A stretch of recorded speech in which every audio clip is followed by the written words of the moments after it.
Project Hail Mary comes out on the 20th. That's literally in 4 days. But I don't really have time, or I just can't get there because I have to work. And my plan was to fly back home to my hometown to see my family, and I was going to see the movie there. I was going to book tickets. So I went online to book tickets in the theater. I discovered something pretty crazy. Right here in Vancouver, where I live, they're doing early screenings. So pay a little extra more. Honestly, it wasn't that much more. And you get to see the movie early. So guess what I did? And look at this, ladies and gentlemen. This is my pre-Project Hail Mary grub.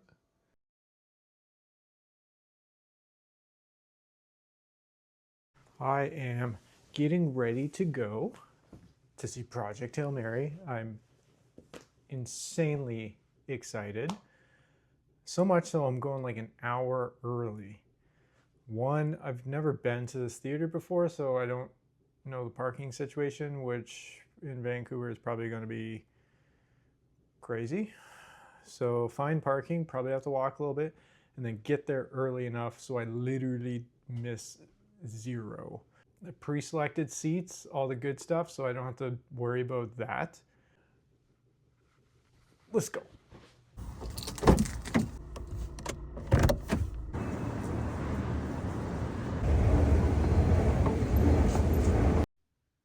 Now, getting into the theater, the first thing I see is this.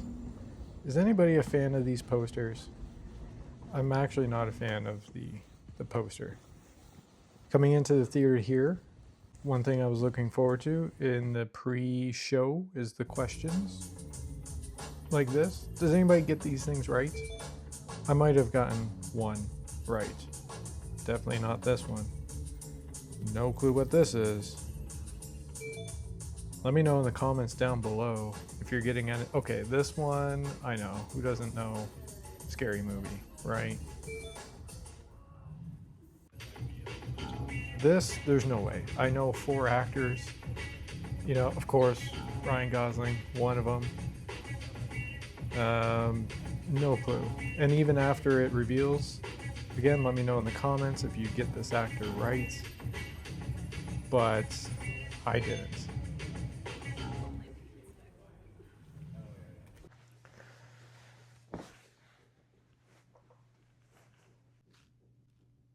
You know what?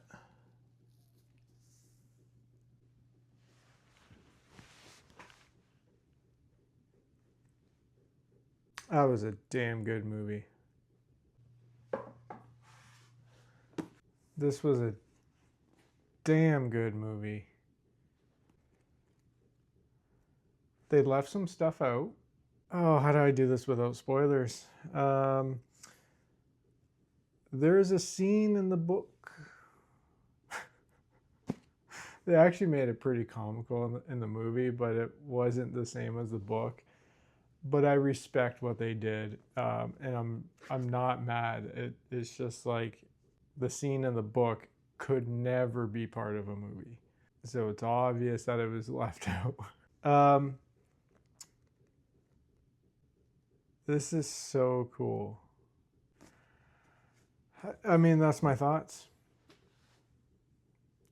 That's my thoughts. It is so cool.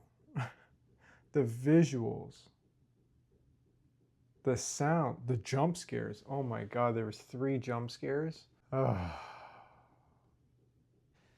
The same ways you would jump in a horror movie, you kind of feel it coming too. You kind of feel it coming. There was almost a 4th one. There could have been a 4th one, but I feel like they knew. They knew, and they're just like, all right, 3rd time's the charm. You know, scare them 3 times, and then we'll leave it at that. I'm gonna have to sit on this for a little bit. Absolutely great film. And man, when the first kind of credits rolled, you know, the Dolby Atmos, I was just like, oh yeah. Oh yeah, I actually get to like live this. every visual, I don't know, it's like I've obviously seen other book adaptations, but this one was different. I think just because this was like one of my favorite reads of all time. I don't know, this book had like a lot to do with me personally. It was really the first book that I've read. It was the book that got me into reading, avidly or frequently. This book has done so much for me. It's 475 pages, and I loved everything about this. I loved the story of heroism, the story of friendship, and almost the meaning of life, to be honest. And you get that in the film too. So all of the emotions that I felt while reading this book, all of the laughs, all of the the heartbreak, all of the tears. I teared up in the movie. I teared up in the book too. Yeah, I couldn't wait till the 20th to see this movie, and I'm so happy I saw it early. And I'm gonna go see it on the 20th again.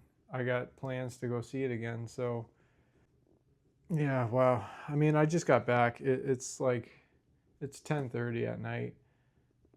I gotta go to bed. I gotta be up at 5 a.m. So I'll leave it there. I'll leave my thoughts there. In the hotel tomorrow, when I'm done work, I'll talk about it more. I'll be able to sit with it more, and would have almost 24 hours to think about it.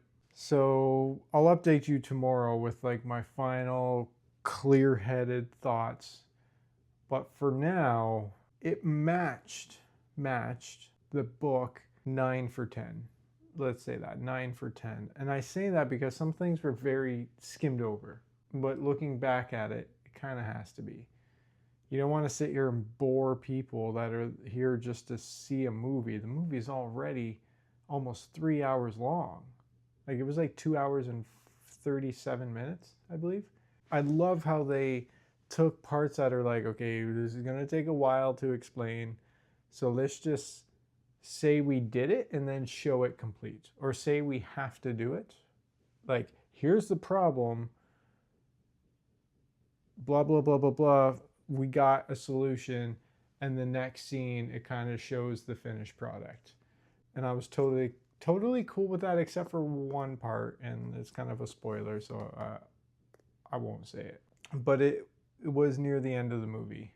It involves astrophage. It involves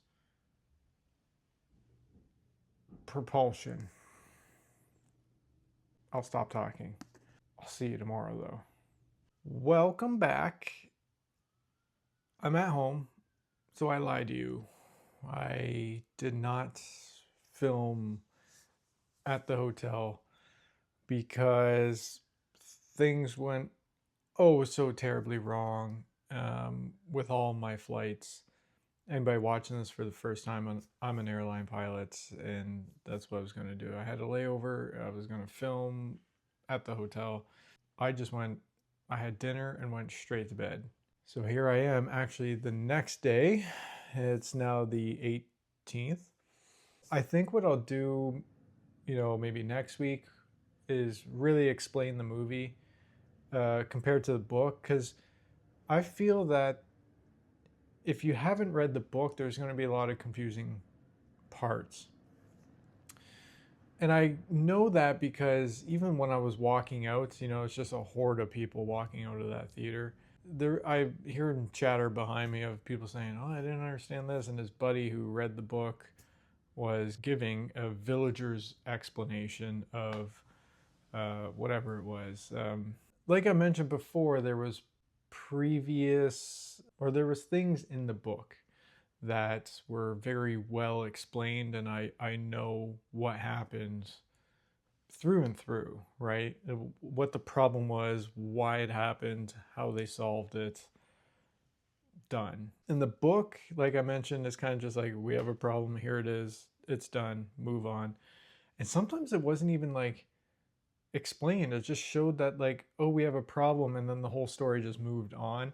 And maybe it just showed like an update of just a visual, like the camera just kind of zoomed in on something to kind of show you like, yeah, it's done.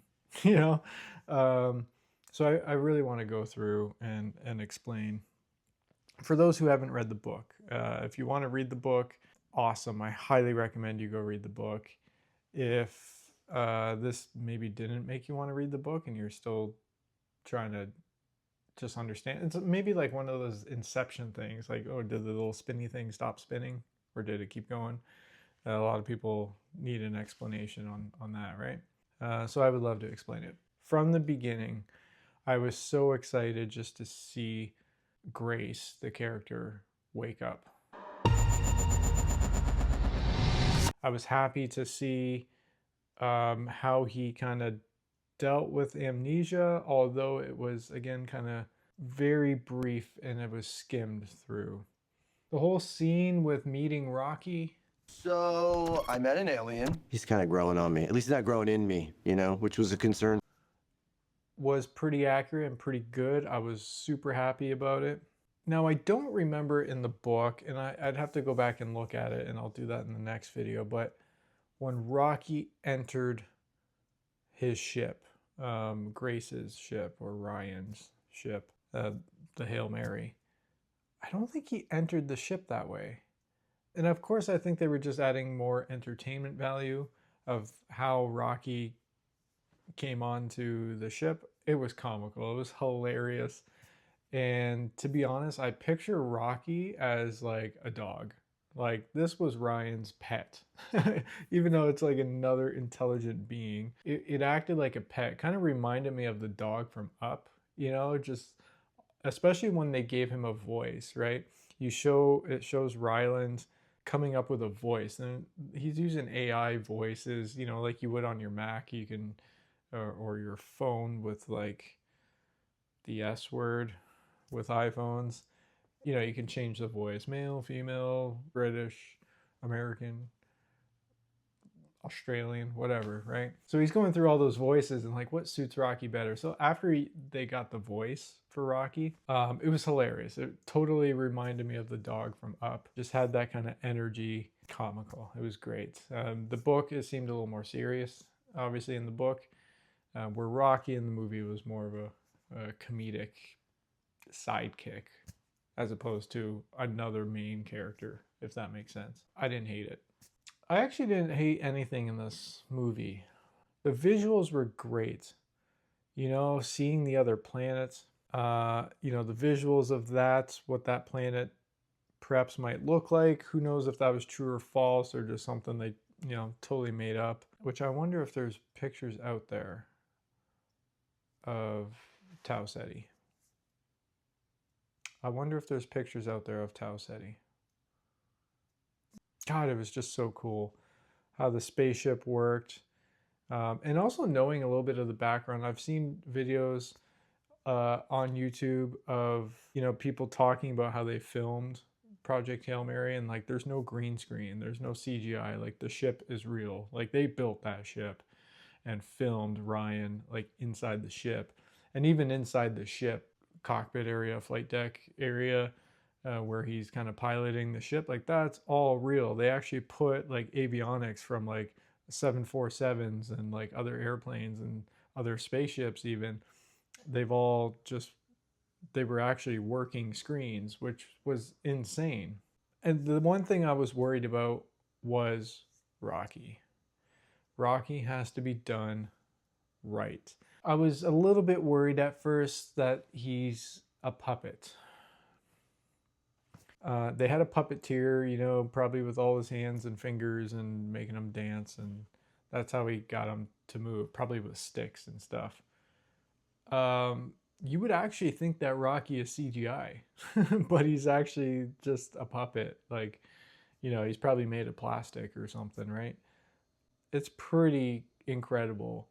It looks like CGI, and there was no moment where like the movement of one of Rocky's arms or pincer claw things looked like fake. Like it just moved in like a You know what I mean? Like as if somebody's trying to move it with a stick. Like sometimes you can tell like just how a smaller movement moves, if that makes sense.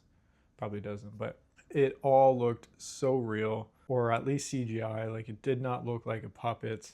It was just incredible. Like this movie is actually incredible. Now let's talk about Ryan Gosling. Do I love that he played Grace? No. I'm sorry. Do I hate it though? No. Do I think there could have been a better actor? Probably. I don't know of a better actor. Like if you ask me who would play Grace, I just I don't know who would play Grace, to be honest. So that's why I don't hate Ryan, because I never really had a vision of what Grace looked like, except for the fact, if I was to be honest, I did picture Matt Damon only because of The Martian, right? It's Andy Weir, the author. You know, he wrote that, both The Martian and Project Hail Mary. That also had a film adaptation, which was insanely successful. The humor was kind of the same. Like Ryan's character, Grace, was very similar to Mark Watney or Matt Damon. So that's kind of why I pictured Matt Damon doing this role, which I think helps because then I didn't have a preconceived notion. It didn't take away from the movie. It didn't take away any sort of entertainment value. I didn't go in going, I hate this character. It's kind of a good movie, but I hate Ryan. He sucks at this character. Meh. I was just like, as if I was just seeing a movie, right? Like I didn't love him, I didn't hate him. But the plus side is, I think Ryan did a really good job. He did a really good job. So I think I'm leaning more towards that I'm happy that Ryan did it. Like it was a good choice, just from an acting standpoint. I'll leave it there. The start was great. Meeting Rocky was great. Rocky was awesome. They did a really good job with Rocky. Ryan Gosling did great. I don't love him. I don't hate him in that role. He's just neutral, but he did very well. I don't think he's going to let anybody down who's diehard about this book. The story was good. They stayed true to the book. Always a plus. And Andy did have perhaps a small hand in this. I don't think he did the screenwriting or whatever, but he was a producer on the film. So visuals were great of all the planets and all that stuff. The non-linear storytelling book did flashbacks. I kind of didn't like that in the book, mostly because I was a new reader and I didn't like jumping around.